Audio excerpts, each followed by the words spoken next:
看来你今夜并不累。我在凡间历劫的时候，曾经听说，折上9000只仙鹤，便会有神仙来满足心愿。曾经我也想过要试一试，可是失败了。我总是没有法子安下心来，折上最后的这6只。大约这便是天意吧。天意便是让你折不成仙鹤吗？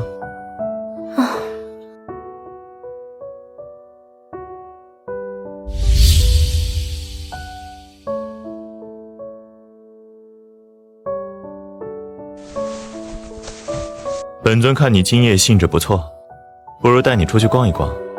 本尊知道一个地方，你大约会喜欢。什么地方？去了便知道了。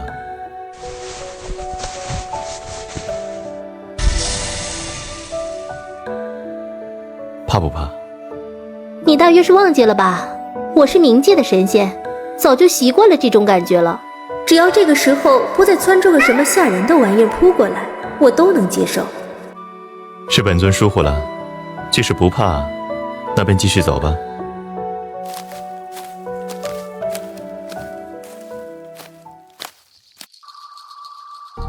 你是要带我去这个地方吗？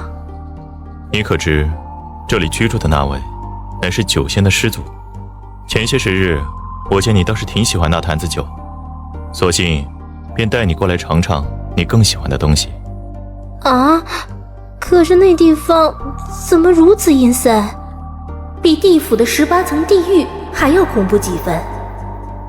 如今我才知晓，地府浑然不是什么让人惶恐的地方。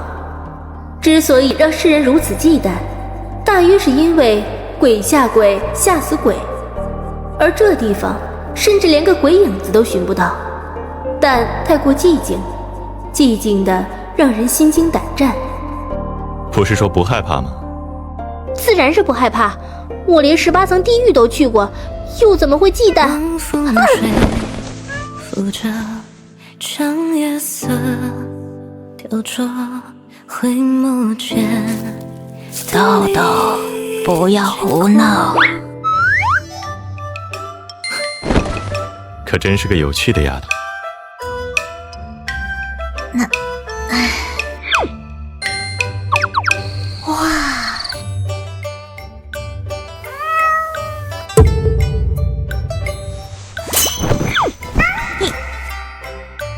无忧可是该好好管教这东西了。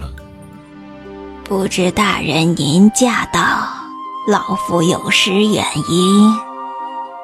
大人这一去便是10几万年，如今再临寒舍，倒是老夫这寒舍蓬荜生辉了。原来你已经10几万年没有来过了。10几万年不见，不知道你的手艺见长没有？今日只管将你的看家手艺拿出来便好。孟姑娘转眼之间长这么大了，亭亭玉立，果然倾城。你认识我？